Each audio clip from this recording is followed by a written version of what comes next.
Welcome to heCast, the official podcast of He Changed It. My name is Mike Chisholm. As always, I'm very excited to be the host of this amazing program. As He Changed It is growing, and I sound like a broken record, but it is, lots of cool things have been happening, and I get the front seat view while my wife kind of goes out and gets to do all the heavy lifting, and that's exciting for me, watching just this organic movement that's happening. I'm really excited and optimistic about the future in men's mental health. And one of those reasons is because the guests that we get on to heCast, no matter what their walk of life is, they've got a really cool, sometimes they have a really cool story or experience that they can share. And for our viewers and listeners, what it can do is maybe open up their minds as to how life is going, and they can examine how things translate. Well, today's guest is one who I am not exaggerating. I'm not being hyperbolous even a little bit by saying we have an expert. We have an actual, certified expert. In fact, a doctor, not just a doctor though. We've got the head of the Psychotherapy Program in the Department of Psychiatry at University of British Columbia, which is a massive, massive university that we have here. And not only that, but Dr. John Ogrodniczuk has actually started a non-for-profit called Heads Up Guys. And it is a real honor that he is willing to take some time out of his day to be part of heCast today. And I'm just going to kind of fast forward a little bit. He Changed It is really looking forward to helping Heads Up Guys in their quest to help men. And where He Changed It might be, if we're going to use a health perspective, He Changed It might be the idea that somebody goes out and jogs 3 times a week. But what happens if you break your ankle? What happens if something major happens and we need some medical stuff? And this is where, the baton can kind of be passed off to organizations that can provide a little bit more help from the medical perspective and insights from the medical perspective. And I'm so excited. John, thank you so much for taking time out of your really busy schedule to not only partner with He Changed It, but also to talk to us on heCast today. I cannot tell you how grateful I am that you're here. Oh, thanks, Mike. I'm stoked to be here. I just hope I can live up to that introduction. Well, you already are, because the cool thing about it is you are living that introduction. There's a lot of psychiatrists out there. There's a lot of professors out there. But not only are they educators or people who help patients or clients, there are people who recognize that there are problems that are bigger, and they want to go one step further than just helping people one-on-one. They want to actually create things that can make the world a better place. You are the founder of Heads Up Guys. Let's talk a little bit about that. First off, I guess we start by going, what is Heads Up Guys? Well, it's an online resource that supports guys with depression, but also their friends and families that are concerned about them. We started it, I think it's 5.5 years ago, June 2015. Yep. Have to admit, didn't really know what we were doing, but we knew we needed to do something different because we weren't connecting with guys, keeping the status quo. So we went into the e-space, if you will, and developed this resource that helps guys with mental health literacy, just like what is depression, suicide, stress, what are the resources out there, who are the professionals out there, reducing stigma amongst guys, that's a big thing, trying to increase help seeking by showing them different pathways to connecting with people in their lives and instilling a sense of hope, really. And so since that time, we've grown quite a bit. We've got about 65,000 people a month coming to the site. So we're really happy with how it's going. 65,000 people a month. And on this podcast, we've talked a little bit about the staggering need that is out there. World Health Organization calling men's mental health a silent crisis. You've got a wide angle lens on this, not only as an educator, but as somebody who's been in the field and you felt this. What are some of the causes of of this crisis of so many men wanting to hungering out for this, crying out for this solution. What's going on with our culture? Is it because of the culture shift? Is it because of what is the cause of this? Has it always been there? We're just starting to recognize it now? Well, I wish I knew the answer, and I don't think there is a simple answer. I think there's a lot of layers to the issue. And yeah, I think in many ways it probably was there, and we're starting to peel back the layers and exposing the issue for what it is. You're talking about culture. I think, how society kind of shapes boys to be men, if you will, and males to be men. I think there are certain kind of norms that guys feel compelled to conform to in one way or another. Whether they want to or not is another story even. There's these kind of expectations for how guys ought to be, the stoic, sturdy oak, the warrior, the breadwinner, not disclosing any kind of distress or vulnerabilities because he'll be seen weak and not a real man. All these kinds of things go to shape men to be and act a certain way. And shame is often used in implicit, explicit kind of ways to make sure men do conform to that. And shame is a real powerful tool, a very hurtful tool. So you'll often hear guys carrying around a lot of shame because they feel they're not living up to some sort of standard. So I think that does have a big role in, guys' mental health. It's not the only thing by any stretch of the matter, but it is something that literally impacts every guy. Well, it becomes a chain reaction, right? If there's some sort of a bump in the road from a psychological perspective, and that bump in the road might be anything from a regret, an action, guilt, something like that, and then it kind of is a snowball that starts to go downhill a little bit, right? That may turn into shame, and it starts gaining momentum. And if we don't do something to stop that snowball, some bad stuff can happen. Absolutely. And, snowball is a good metaphor because, as it collects things over a lifetime, it becomes, that original snowball, that small thing becomes the core. And that's that shameful sense of self that guys often have, that they're deficient, inefficient in some kind of way. And they end up really hating themselves. And rather than trying to understand, why it is that they feel that way, it's just internalized to be them. That's who I am. I'm this insufficient person that, people are always going to be watching me, thinking I can't do it. They won't love and support me for just who I am. And ultimately, isn't that what we all want and deserve, just to be ourselves and feel loved and cared for? That? Absolutely. And we didn't do very much of a pre-interview, and I love that because I love this to be kind of raw and organic.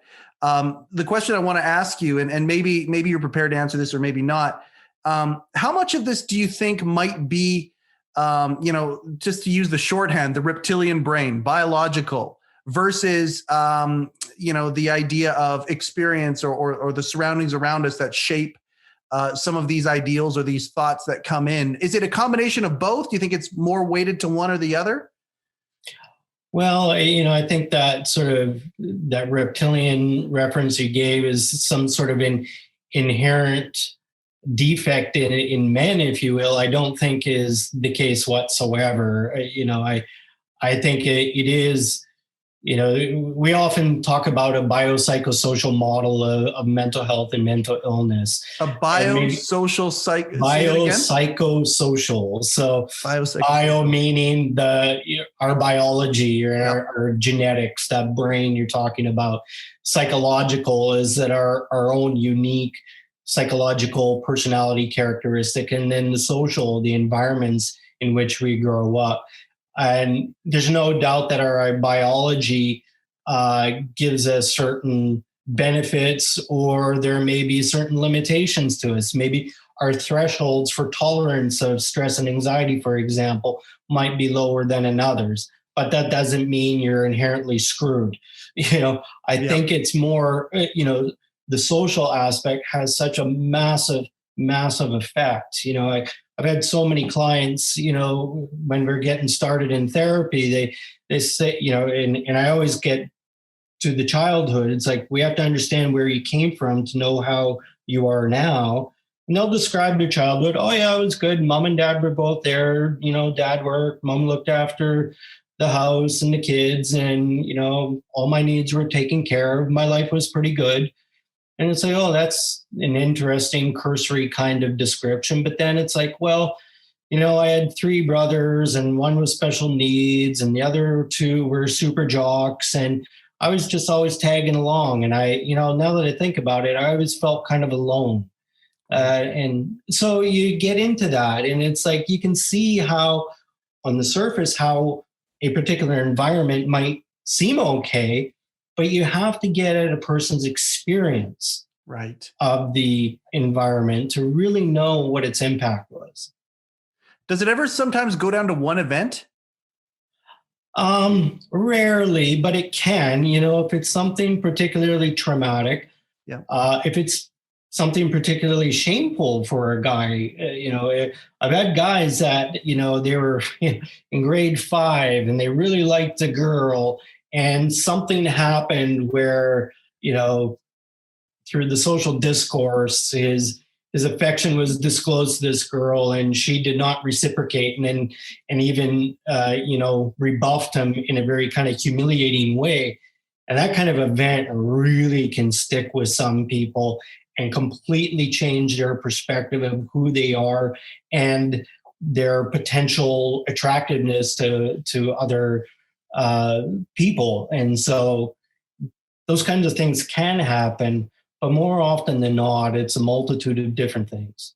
Right. So in that example, it's that's the kernel in the middle of that snowball. Like maybe, an event like that happens, and therefore, the next few days or few weeks in that person's life, they act a different way than they would have. And then now subconscious pathways be created, and they're moving forward, and suddenly a personality is developed around that one event. Is that, that is, I like to talk about how, we all view life through our own unique lenses. And so that kind of kernel, that experience might be the formation of a particular kind of lens through which the person views himself and the world around him. And so it's always colored a certain way. Right. And so, part of therapy is exposing that lens, really trying to understand it, remove it, and shaping a new lens or a new narrative.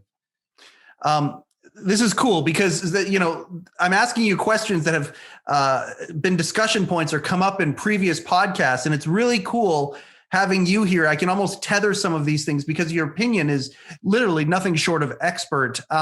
Personally, I'm a fan of finding subconscious pathways that have been created, that are just like grooves in the road, and looking at them and exploring them and seeing if they serve me or not. And if that's the case, then if they don't serve me, then, surfacing over that groove and creating new grooves.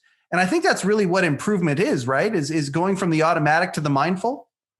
Absolutely. And, that's the wonderful thing about therapy. It's not only for when kind of shit hits the fan and you really got to work some stuff out to get back to a more productive, joyful kind of life. Right. You may already be there. It's like, I got a pretty good life, but I know there's more. There's more to me, and I just want more from life. And therapy can help in that way, that process of self-discovery, really understanding yourself, and then utilizing that knowledge to shape a new present and future for yourself. It is really empowering. I can, it's cool to hear you talk about this stuff, because you can tell that this isn't just a job for you. This is something that you really have dove into, and you know it very, very well, and you care about it. You can tell that I can hear that as you talk about this. Did you always know you wanted to get into psychiatry, and did you want to take it to this level at the instructional level? No, I really wanted to be a professional hockey player. I said your name was a hockey name, and you said more than you know or something like that. Okay, so you wanted to play hockey. And for years, I always joked that I was a hockey player masquerading as a professor. What position did you play? What's that? What position did you play? Goalie.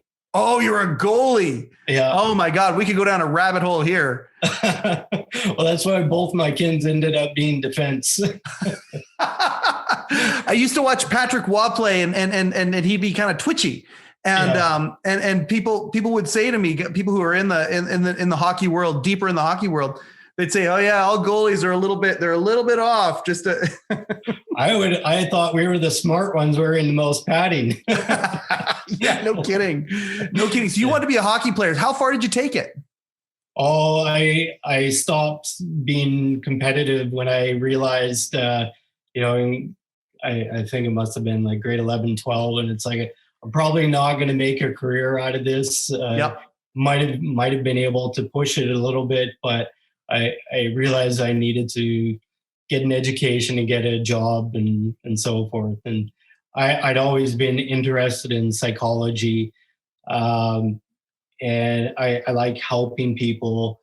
I think I'm pretty curious. I like diving into the kind of stuff that you were talking about, and just kind of found my way. I'm not going to pretend I knew exactly what I wanted to do at that young age, but things worked out. Yeah, indeed they did. One of the themes, and again, I love testing these themes against you here for the professional opinion. Another one of the themes, or two really, they're combined with each other. It's funny doing these, a few dozen of these podcasts, how even it doesn't matter who the guest is, similar things come up. And success leaves clues. That's something I've always believed. And talking to some of these people, there's two things for men that seem to be stumbling blocks, yet if you can get past those stumbling blocks, become very, very effective tools. But because of some of the things you were talking about, the bio, the psycho, the social things, factors, they're not necessarily gateways that are easily identified. The first one is awareness that something is wrong, and the second one is vulnerability. And the two seem to kind of go hand in hand. And awareness, people talking about these breakthroughs that I've talked to, becoming aware that there's an issue at all sometimes is something that goes overlooked for years and years and years. And then the vulnerability to not only admit it, but to start moving in a direction of calling a spade and saying, okay, I gotta get my shit together. Are those two factors that you would say are common with men that you deal with? Yeah, I think so. It is something for everyone when they notice something's not right in their life. They may be aware of it for a very long time, but not willing to be vulnerable to do something about it. And that vulnerability is really fundamental, because you have to admit to yourself first that, yes, I actually need to do something about it. Right. But then, it also involves somebody else, hopefully a professional ultimately, and to, in a way, expose yourself, be an open book and say, look, this is the stuff that I've got going on. And, self-reliance is always a big thing for guys. So being able to get over that and say, I need a hand. And it's very, very scary for a lot of guys to do that. But inevitably, once they do it, like I've had so many guys, you can see, this is when they used to be in my office and not on screen like this. Right. But even on the screen, it's like when they disclose something to you, often for the first time to anybody, and they see that I can be empathic and still accept them for being a good human being, despite whatever it is they're telling me, you can literally see the weight come off their shoulders. Yeah. It's been weighing them down for their whole life. And so that is just a unique experience right there. And virtually always at some point, they say, I wish I would have done this so much sooner. They then turn that into kicking themselves in the nuts, if you will, after and say, why didn't I do that sooner, and getting on themselves. And I just said, hey, it's better late than never. Yeah. And, maybe you weren't ready then. Maybe the decisions that you're regretful about now at the time actually made sense. Based on what knowledge and support and guidance you had, maybe that was actually the right thing. It didn't turn out the way you had hoped or wanted it to, but it doesn't mean it was wrong and that you chose to do something wrong. And so now you've chosen to make your life better, have somebody by your side through this process, and there's nothing to be shameful about. And it's like, thank God you're doing it right now. I can't emphasize this enough, what you just said personally, like just to put a kind of an exclamation point on what you just said. If it is shame, if it is guilt, if it is, regret, whatever it might be, being able to talk to somebody in a safe space about it takes so much of its power away. Oh, yeah. It's so liberating. And it's like there is true freedom behind that simple, cathartic experience of just sharing something with another person. Even if nothing else comes of it, at least you've shifted some of the burden, at least, off yourself and just put it out there. And then, like I said, to see that another human being can still be generous and kind and accept you for who you are, because that's often their greatest fear, is that if I tell somebody this, they'll think I'm less than. Yeah. There's a lot of guys listening to this podcast, and at the end of the day, there's a lot of guys who might be okay, but they've got friends who might not be okay. And we recognize that in each other. Do you have any, shorthand techniques, things that we can do to kind of help self-mentor each other into helping? If we know that a buddy of ours needs to get vulnerable and we ourselves have that awareness and we want to take that step to help somebody get a little bit more vulnerable and help take some of the power away, liberate. I love that word. Do you have any kind of advice for guys who may know somebody, or people who may know somebody, a guy who's in that place? Well, first you have to make yourself available. And, I think we all need to respect each other's, boundaries. So you don't want to immediately dig right in. Yeah, it's not an intervention, right? What's that? It's not an intervention. No, it's not an intervention. So it's like just acknowledging. And so if you know somebody well enough to know that they're not okay, rather than saying, you don't seem okay, what's wrong with you? It's like, is everything okay? You don't seem your normal self. Or, it could be that you simply want to create an opening. They may take it or they may not. And so you may do that again. The other thing, which is so important that rarely we talk about, is modeling. And so if you know that a buddy is not doing okay, not his normal self, seems off, you've put that invitation out there, the opening, he's not taking it, still seems guarded, putting up walls of one sort or another, you can model that, you can share about yourself.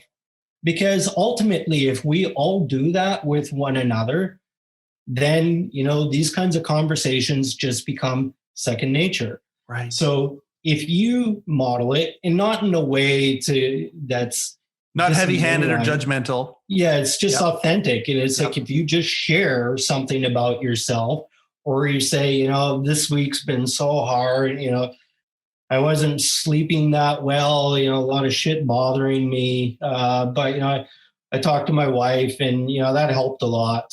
Sometimes just hearing myself rather than carrying it inside help. It could be that I'm just shooting from the hip here, but sure. But that creates an opening. It shows to the other person that you actually trust him. And so that could very well be reciprocated. That makes so much sense. And I look at what Candace and her team are doing, building He Changed It. And the idea of leaving something that and taking something that you need is to me, that's such a guy thing. It just really is, because I think about, and I mean, I don't mean to stereotype anything here, but my experience is that many times women have no problem going out, cracking a bottle of wine, sitting on a patio and just going at it and letting it out, listening to each other and all that.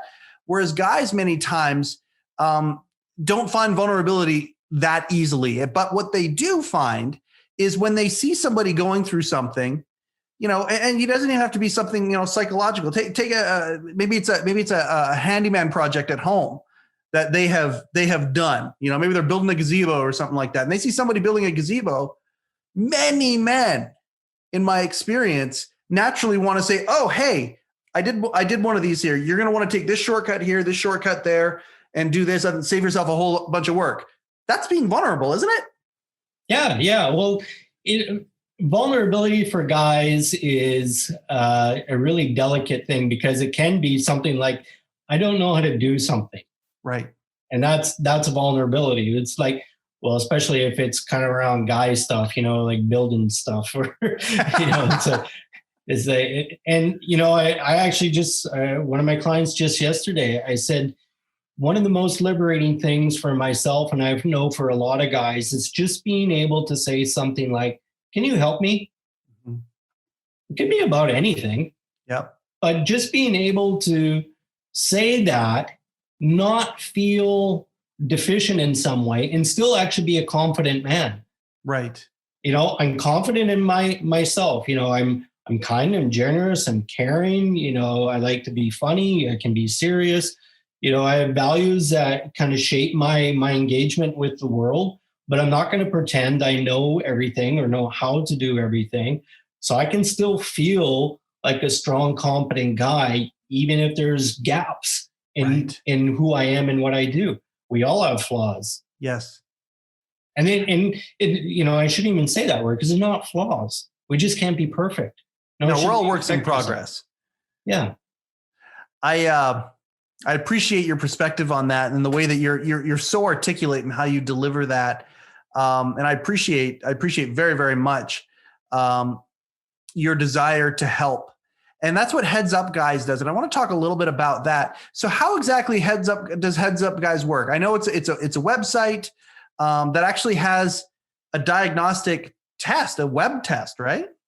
Yeah, it's a screen for depression. And so, you actually have to see a health professional, whether it's your GP, psychologist, psychiatrist, to get a diagnosis. But this screen is a standardized screen for depression. It's based on the diagnostic criteria for major depressive disorder. So guys can come to the site, take this screen, it'll pump out a score, and there'll be sort of directives associated with the score depending on where you are on that continuum. And then, if it's in the concerning range, for example, there'll be prompts to make an appointment with your family doc. Don't know what to say? Go to this part of the website and we'll actually give you a script. Wow. Baby steps in doing the unknown, into the unknown. Yeah. And, there's a lot of men that, having a family doc is something that's maybe not normal. Maybe they have one because their wife got one and the kids have been going there. And so I've got a family doc, but I never see her or him. Yeah. But now I need to, and I actually don't know what to say. Right. And often, again, shame comes in. If I disclose this, they'll think ill of me in some way. But it's like, trust me, whatever you have got to say, your family doc's already heard 100 times over from other people. Absolutely. You're not going to surprise them. There's nothing new under the sun. No. And this is again where I love this this partnership potentially that we have to do some really, really cool things. Again, to use that example, he changed it as the jogging 3 times a week, and that really helps things along. The community and the resources that are available. But sometimes if you've got that broken ankle, you got to take it that step further, and you don't really know what to do. And that's where Heads Up Guys really comes in and shines. The difference between the two platforms and how I think that they really relate is he changed it is a social enterprise company, whereas Heads Up Guys is a not-for-profit. I've done a lot of fundraising. My wife has a background in the not-for-profit world. Hey man, I tip my hat to you for directing a major department at a major world-renowned university and running a non-for-profit at the same time. I tip my hat to you, sir. How's that part going? Well, well, Yeah. Okay. It's going good, but it could be better because I can't do everything as well as I would like, especially with, our work with Heads Up Guys. It's one component of my work here at UBC, Yeah. but because it is funded exclusively by way of donations, I know there needs to be much more effort in that fundraising part. And we just don't have enough personnel, if you will, to do what we need to. But, along that line, if I can make a little advertisement, Of course. if we will, there's a fraternity, Sigma Chi fraternity on UBC campus, they really like what we're doing, and they're spearheading a fundraising drive for Heads Up Guys. They're engaging with the other fraternities and sororities, not only on campus, but with other chapters across Canada and the United States, trying to raise funds for Heads Up Guys. And what's really neat about this particular fundraising drive, there's a former UBC alumnus and member of a different fraternity who's really loved what they're trying to do. And he's put up $50,000 in matching funds for this fundraising drive. So we're really excited about that. And it feels good. I hope we can maximize the potential. So if your listeners are keen and they like what we're doing, to really consider making a donation to support what we do, that would be wonderful. Absolutely. And is there a spot on the website for that where it's kind of a plug and play type thing, or would you do they have to go to the fraternity themselves? What's the best way for somebody who hears this to donate? Yeah, at this very moment, the UBC Development Office, the fundraising arm, is putting the final touches on a what is it called? A crowdfunding website specifically for this fundraising drive. So that'll be up live soon. Okay. If you want to donate in the meantime, just go to headsupguys.org. We have a donate button. We'll gladly accept it that way too. That's incredible. And I love hearing that on campus, these fraternities doing that. And then hopefully they'll be able to go into the legacy members or the alumni as well and crush that 50,000 match goal and then some. And I know for a fact, I've listened in sometimes to Candace and her team and the meetings that they're having. One of the things with He Changed It and like I say, it's a for-profit company, but it's a social enterprise, which is a little bit different. And one of the things that they want to do is have mechanisms inside He Changed It that can go right back to groups like yours and specifically yours though, because we're so excited about what you're doing and we want to just trumpet it and put it out there. So, and that's really at the end of the day, where I think the world needs to go, because if we don't put money back into making our populace a better species, we're only going to go so far. And I feel like businesses, individuals, groups have to do this. I really, really do. And I love what you guys are doing. You said 60,000 people a month visit the website. Yeah, from all over the world. And, although we're based in BC, we're a Canadian entity. Yep. We actually get more traffic from the UK and the United States than Canada. They have larger populations, but it just goes to show what kind of gap there is in the men's mental health space. And, it's interesting. Google Analytics can tell you all sorts of things. And so we can tell what people are typing into the Google search box that then brings them to our website, which is amazing. And most of the search terms the top search terms that bring people to the website are all around suicidality. So people are actually typing, I want to die, how to kill myself, how to die. Seriously, this is what they're typing. Yeah. And sadly, there's websites out there that will tell you how to do this stuff. But fortunately, at least the people coming to our site are choosing not to go there, but instead to come to our site.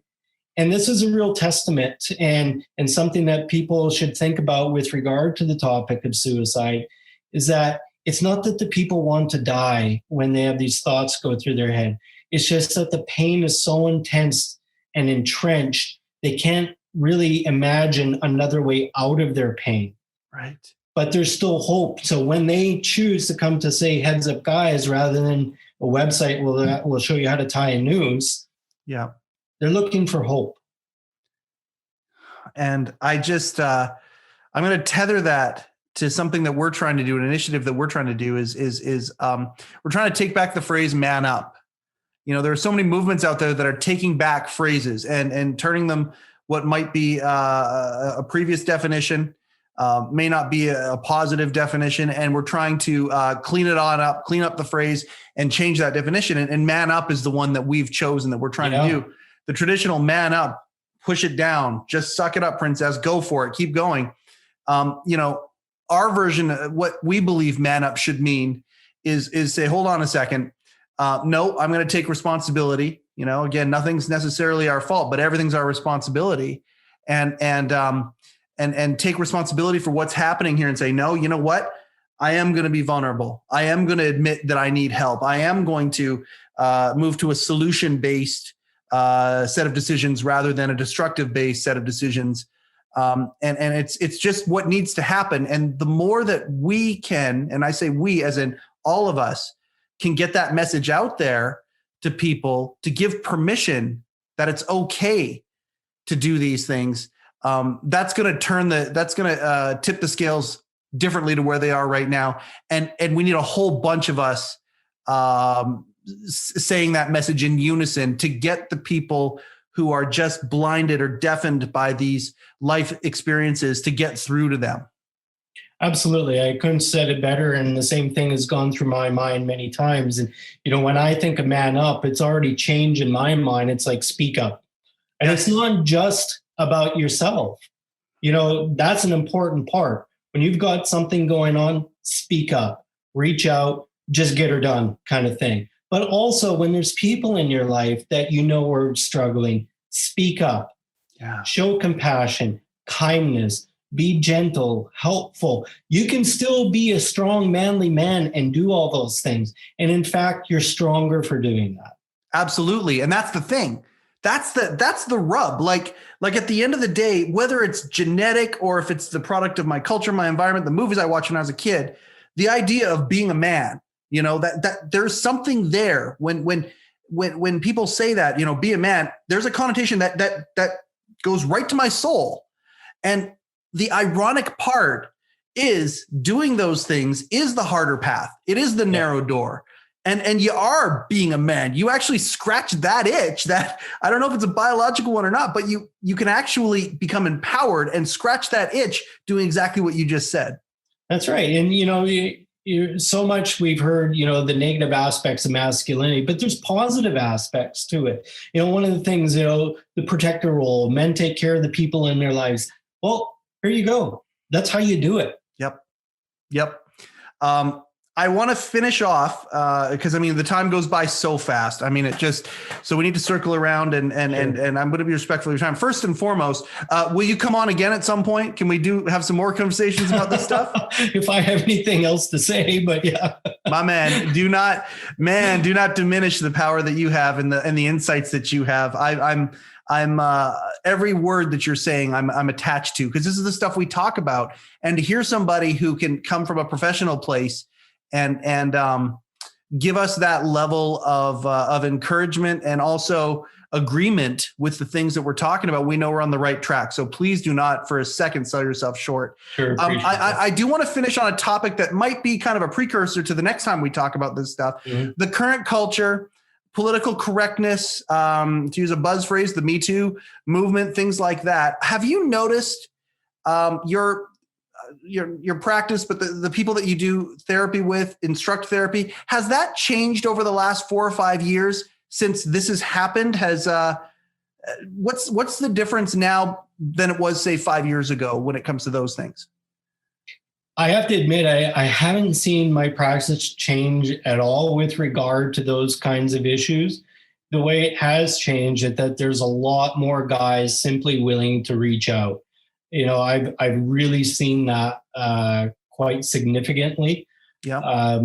And even I say I play hockey. It's canceled this year, damn COVID. But even in my dressing room, the conversations that guys are now willing to have, we're done playing. We have a couple pops sitting around, and guys are willing to, approach issues and discussions in a way that even 5 years ago, certainly 10 years ago, they never would.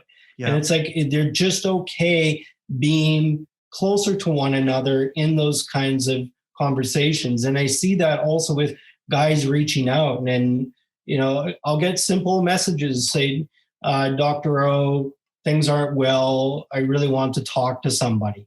Mm-hmm. I would never get those before. Right. It's usually a wife saying, my husband's not doing well and needs to see you. Right. I'm very encouraged by what you just said. And we've had, junior hockey players. We've had guys who've been in the hockey business on this podcast for decades, talk about this, how the locker room culture is evolving. Yep. And I love that. I love hearing that and hearing that. And you know what? Maybe it does take the culture doing a shift for things like this to blow up in a good way. And it sounds like we're on the right track. I know you guys are on the right track doing what you're doing. We're betting on ourselves that we're on the right track, and hopefully other groups. If you look at it from a business perspective, people talk about the market, how big is your market? Well, at the end of the day, we need so many other groups like yours. We need so many other companies like ours to do this, to take the needle back to out of the red and back into the green again. And I just want to say thank you as we close up here.